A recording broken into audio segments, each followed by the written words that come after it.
to financial freedom or success by controlling costs. And as many small business owners do, they think the road to prosperity is by controlling the middle part of the P&L. But as we started recruiting people like Jeremy, who came from Raising Cane's and other really high-performing organizations, he has really taught us that sales cure everything. And so our focus, we have a maniacal focus on raising sales because that cures everything. So that's definitely a big part of the DNA. Every now and then we'll still, out of just, I don't know, it's a habit, we'll talk about a trash bill, but it immediately gets shut down, and the focus is really on sales. The other part I would say is leadership. Part of our unique proposition is we offer a very deep depth of leadership within our company. And so for me, it's so amazing. You mentioned stores we acquire. So we are builders of restaurants. We build lots of restaurants, but we also acquire restaurants, usually restaurants that are underperforming. And it's so amazing for me to see that with the same staff, the same manager, the same product, we're often able to raise sales 50, 60, 70, 80% over a year period. And granted, it's a lot of hard work, not just a little, it's a lot of hard work. But the big piece of that is we actually put our money where our mouth is. We invest in the restaurants. We come in and say, hey, we expect you to really perform at this level, but our responsibility as the owners of this business is to make sure we invest in the restaurant, to make sure all your equipment is working, to make sure the restaurant looks great, because that would not be authentic if we're saying, hey, we want you to operate here, but we're not going to give you the tools to succeed. And so that goes a long way in a lot of these restaurants that maybe have not been, have been neglected over the years. So that in itself, along with it, we inspire the team. We come in and show them that this is a career. This is not just a job, this is a career. And thankfully, because we have such a large portfolio, we've seen time and time again through small acquisition, a 1 or 2 store acquisition, well, fast forward, maybe that manager, that area coach is now a director. Now, maybe not even in the same brand, they moved to one of our other brands, and so it's a really exciting experience for us. We call it vibification. And so that vibification process in those first 3 or 4 days when we acquire a store, the energy, the new store opening team that go out there, I mean, they live and breathe our core values. And not only are they just teaching the basic blocking and tackling of how to make a product, that's there, but it's also really getting them on board with what it means to be at Vibe Restaurants. Great. Yeah, I've also heard you talk a lot about the difference between or and. Can you tell us about that? Yeah. So this is something I love to talk about. I see Michael grinning over here because it comes up in a lot of our conversations. But one thing I'm very passionate about, and we talk about our people, and we'll talk a little bit about the triple win here in a little bit. But I'm a firm believer that there needs to be more ands in our industry. So you can have a very people-centric culture and be profitable. You can invest in your people through education and continuing education programs and run a successful business. And I feel like a lot of times there's an or, that we have to pick one or the other, but we are proof that you can do both very well, and the proof is in the pudding. You can see our continued growth in these 3 iconic brands. So I encourage everybody to always look at and when they're talking versus or. Absolutely. Actually, it's more successful when you take care of your people. It definitely is an and. And lastly, let's talk about something that is dear to your heart and what is motivating you now in this stage of your franchise journey. The triple win that you often look for and talk about as the great opportunity of franchising. What is the triple win and how do you do it? Awesome. So the triple win is something that I'm very passionate about, and I'll give you a little background. Most people in the industry have figured out, okay, we have to offer great salaries and benefits and all the things you got to do to retain and keep great people. And I really see that as a double win. It's a win for the employer and a win for the employee. What we as an organization are starting to lean in more is this other win, the triple win. So what I mean by that is some examples of that are, and things we're exploring is, early childhood education is something I'm very passionate about. I feel is a real way to move people out of poverty and to really help at a young age. Well, these dreams and aspirations I have for my family, my kids all went through great early learning programs. Well, why not offer this as a benefit to our employees? maybe it's in a virtual format, but offering things like this that are not only going to impact our employees, but potentially the children of our employees. And imagine the type of loyalty that will create if you're able to impact somebody's family. And so we're really excited about exploring what that looks like. Other examples around financial planning, we offer 401ks and we pay great wages and all those great things. But what if you also had access to a financial planner or somebody that could give you advice that maybe will change the direction of your whole family's life? And so we're starting to look at things like that along with professional education. I know Michael is very deep down the path of looking of, hey, where can we continually educate our team? And we're starting to invest more and more resources there. And I see that as a triple win, because not only a win for us, but it's also a win for that employee who is going to get that additional confidence by going through one of those programs. So there's countless examples. Those are the three that come to mind. But we are really trying to bring to life a lot of these ideas. Right. The third being the community and how the impact can just expand. Exactly. Yeah. Well, those are all of our questions. We're going to open it up to Q&A for a little while. I think, let's see what time it is now. Yeah, we have plenty of time for questions until 10:30. So, That's cool. anyone have any questions for Irfan? Or for either of us? I guess one thing that I'll mention too that got me very excited about this program, it was alluded to earlier, I'm a big believer in vocational education. I find that a lot of people in our industries, the QSR industry, kind of stumbled upon it. It was an accident, and then they realized they loved it. And so when Carlos met with me and was sharing his vision for not only Franchise Week, but also with UNT and developing really the world's first multi-unit restaurant program, for me, my eyes lit up. Because to me, what a great opportunity for students and for young people to really intentionally choose our industry, go to a program that gives them the skill sets, and then when they graduate, have a path to financial independence. Because as the gentleman from Williams Chicken said earlier, our industry pays very well. And within a couple years of graduating, if you're a multi-unit restaurant manager, you can make very good money. And I think it's about time that we started talking about that and devising programs that are going to really help elevate that to the next level. You better take this mic away from me, like keep talking. Thanks so much for joining us. That was a great presentation. I think one of the most important things is to have a successful operator franchisee speak. So for those that are entering, I'm like a new franchisee that's on store 1 and store 2, what are some of the things from your perspective, A, being that you grew to large, that they should look for in identifying whether or not the support the franchisor is giving them is going to really position them to be successful?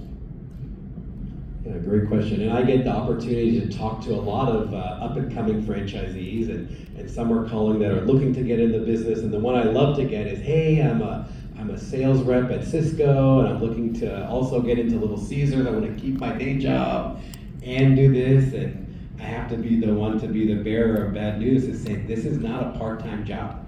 And so specifically the restaurant piece of it is very hands-on. You're in the restaurant. It's a full-time job. And so that would be the first piece of advice, that, hey, you got to roll up your sleeves. I know we've got a new budding franchisee here that we spoke to yesterday, and we spoke about this, but this is a job where you're in the restaurant, and you need to be, because it's your baby. The franchisor is there to support you, but at the end of the day, they're going to give you the tools, but you have to execute on that playbook. And so that would be my first piece of advice. I would say, look at what the franchisor is offering you in terms of support. There are obviously many different brands out there, but you have to make sure they're going to uphold their part of the equation. And for me, what is that? The R&D part of it, the marketing piece of it, the training and how to make all the products. Those are the big ones. If they're able to execute and give you tactical tools to use, that's pretty good. And the rest is really on you executing that plan.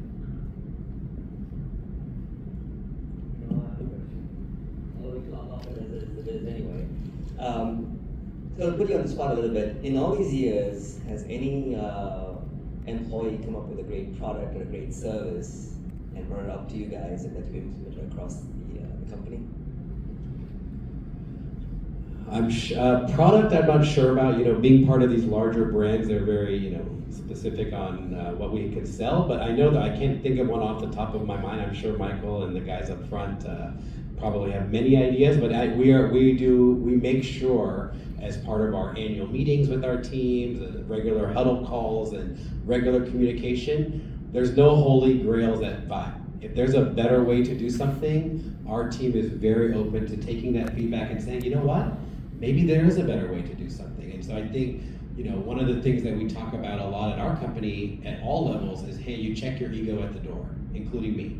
And so when we come in and we're in a meeting, it doesn't matter who you are in our organization. If you have a great idea, you're gonna have a great audience to listen to you.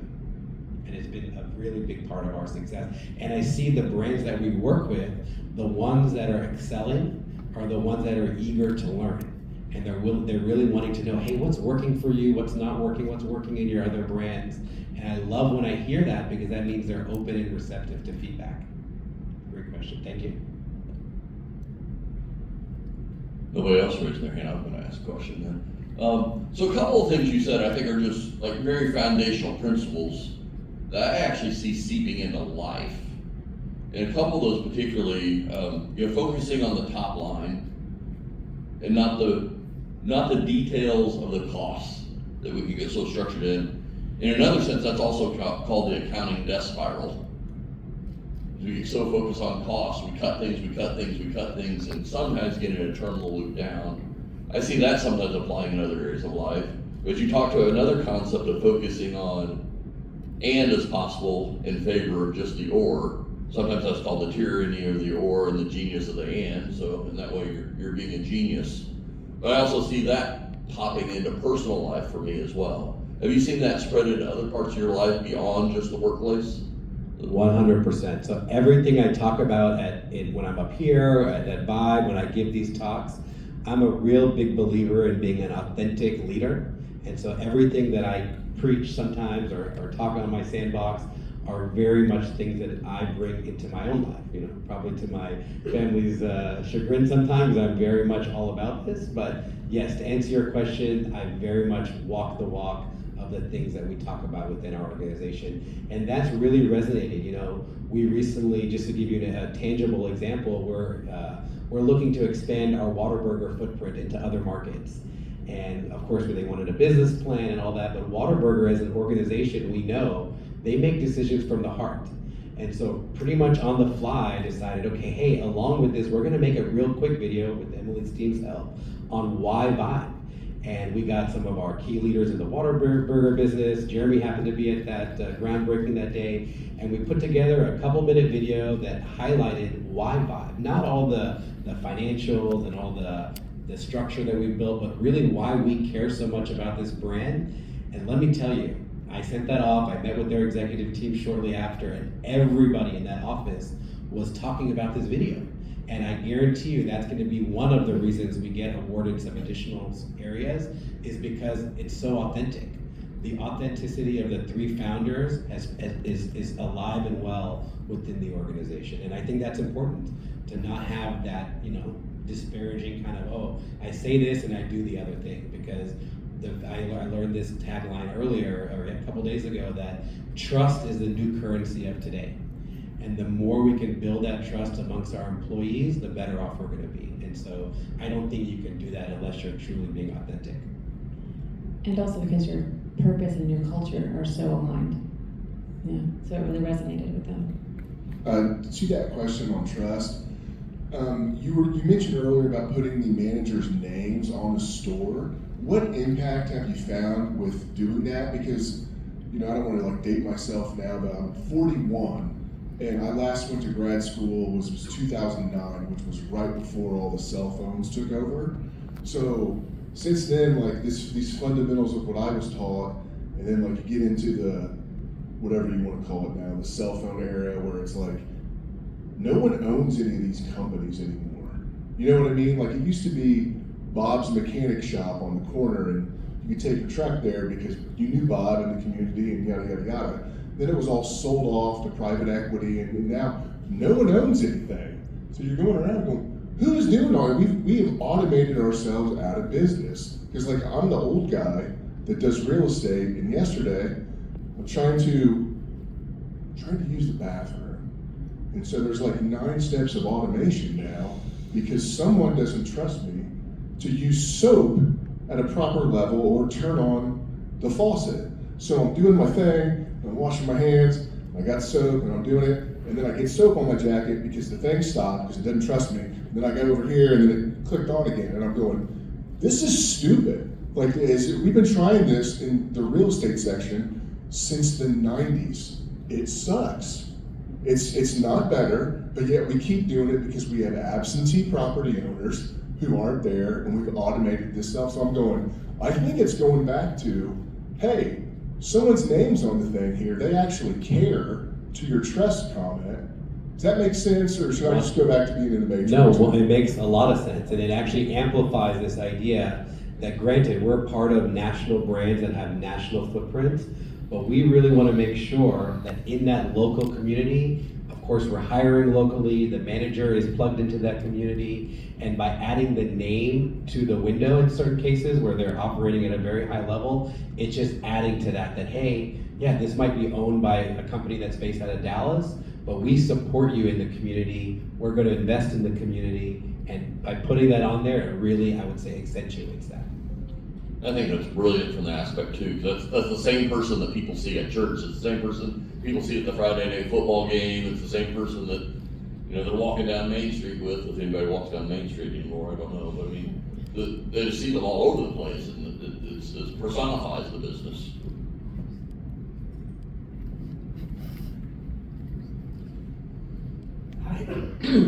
Yeah, so you can look at a lot of private equity. You could see that there's a lot of extracting value out of Main Street. Let's buy up an industry, maximize profits.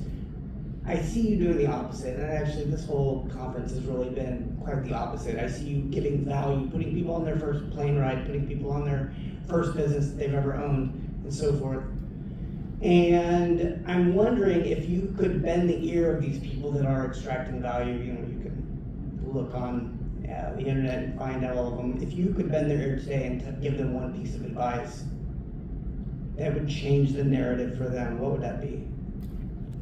Yeah, great question, and I think that's one of the main reasons over the years we fought off outside investment into our company. We fought off the family offices, we fought off the private equity guys because they show up with a big check, and that can be very alluring sometimes. But thankfully, I've talked to people whose companies have been bought by private equity and even private equity guys that are in my network, and I've learned that they have one, and they're not all like this. I don't want to, say all of them are like this, but it's pretty common. They have an exit horizon. They're going to maximize value over the 5-year run, and then they're out.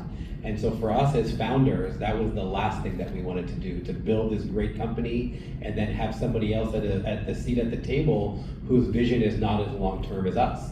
And we could see that would definitely cause some conflict. And so that's kind of how we've stayed away from it. I would say the thing that I'm doing now is talking about this more. Emily mentioned the cover story on Franchise Times. We've gotten a lot of credibility, I would say, by that. We've gotten a lot of accolades for that. And it's really showing that, hey, you can have this longer term horizon, you can invest in your people, and you can still be very successful.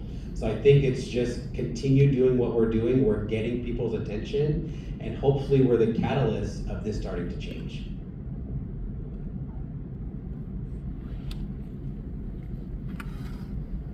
Thank you all so much, Emily and Irfan. That was so insightful, and I'm so encouraged. So we work for a community development corporation, so a lot of small business owners here in South Dallas. And so really loved what you said about focusing in on HR, maybe first and foremost before even marketing. And would love your insight on maybe a first step for business owners who are just hiring employees. They're kind of on the cusp. They could make their businesses a franchise. What was maybe the first thing that you implemented with Vibe Restaurants that's maybe not as advanced as higher education and offering that, or programming? What is like a foundational thing that all entrepreneurs or general managers could start with their employees maybe this week, this month? Yeah, I would see, some of the grassroots way that we're able to achieve that is recognizing and celebrating all the little successes in the restaurant. We have a WhatsApp group in our company, and honestly, that's one of the highlights of my day every day, to see how much recognition is happening in the stores, because there's always something to celebrate. So my advice to an up-and-coming franchisee is make a big deal about everything. Make a big deal about winning an award, the highest sales, whatever it is. Buy them lunch, get a cake, do something. It can be little things, but you'll be shocked the incremental impact that making somebody feel important really matters, how much impact that will have. For me, one of the things I love doing is I get to hear from my awesome team. They give shout outs on our leadership calls or in other meetings, and for me, I love hearing that information and just shooting a text to that person, the new store opening person, or that coach or manager who really went above and beyond to really highlight one of our values. Just a little text for me will go a long way. And sometimes I'll meet these people months later and they'll be like, "Irfan, I was having such a bad day that day, and because I got that text from you, it made my day so much better." Some people have even told me they framed it or they put it on their wall, and I'm like, man, you don't realize these small little things and the impact they can have on a human being. I want to just touch on that a little bit. Definitely creating that culture of employee recognition and celebrating achievements is huge, but something you can actually very quickly implement if you haven't already established your core values. Determine what that is, knowing what kind of an employee you want. How do you want that person to think and to see and behave based on where you're going as a company, and that's how you establish your core values. As soon as that is defined, you can start training it quickly at every single level, every single moment, from selection to hiring to training to promotion, in every single step of the way, and it's going to make a huge difference in the kind of culture that you're creating to get to the goals that you're trying to reach.